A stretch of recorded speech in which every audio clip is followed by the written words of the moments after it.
If you ever doubted that sexism is alive and well, I want you to take a look at this video. But I also want you to listen to how Jacinda Ardern handled it perfectly. Check this out. Who run the world? We've all heard the saying, there's no such thing as a stupid question, right? Well, we found one exception to that rule today. So let me set the scene for you. New Zealand Prime Minister Jacinda Ardern met with Finland's Prime Minister Sanna Marin in Auckland. Ardern is 42 years old and Marin is 37. The fact that they're both women who are similar in age is, of course, not what's most important about their meeting or important at all. But it was the focus of one reporter's question during their joint press conference. Watch this. A lot of people will be wondering, are you two meeting just because, you're similar in age and, got a lot of, common stuff there, when you got into politics and stuff? Or can Kiwis actually expect to see more deals between our two countries down the line? Because my first question is, I wonder whether or not anyone ever asked Barack Obama and John Key if they met because they were of similar age. We, of course, have a higher proportion of men in politics. It's reality. Because two women meet, it's not simply because of the agenda. Our meeting today is a chance, alongside the Prime Minister's high-level trade delegation of significant industry leaders, we really leverage the economic opportunities between our two countries. Little would be known about the depth of that relationship or the potential of it, but it's our job to further it, regardless of our gender. Yeah, we are meeting because we are prime ministers, of course. But as Jacinda said, we have a business delegation with us. We have a lot of things in common, but also a lot of things where we can do much more together.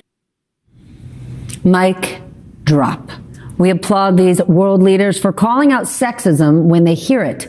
Now let's let them get back to important business of running their countries. And to that reporter, he can take a hike. It is amazing to me that in 2022, we still have those who like to neglect the reality that one of the worst forms of prejudice in this country is, in fact, sexism.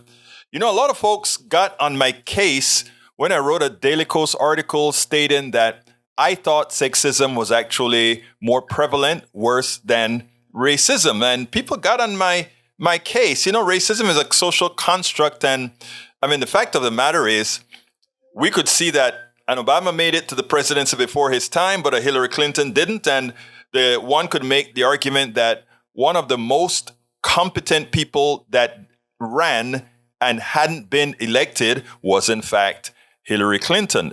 Whether you like her or not, that's not the issue. We're talking about competency here.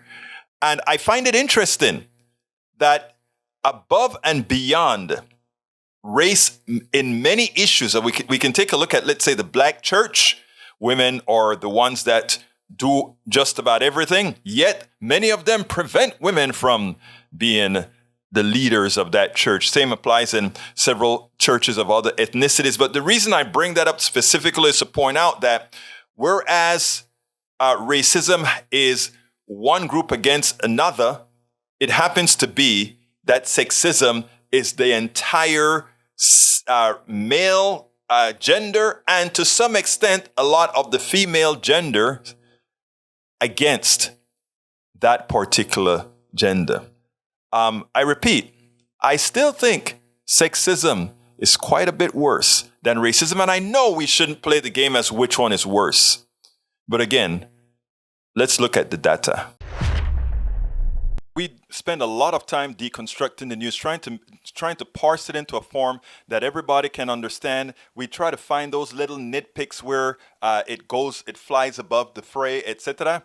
If you really like these videos that we do, I want to ask a big favor. Please go ahead. Number one, subscribe to our channel. And number two, please join if you can. Thank you so kindly for watching. Keep watching. Please remember to share. We must populate the entire internet with our progressive message, a message that we know is what most Americans say that they want. So help us, please join.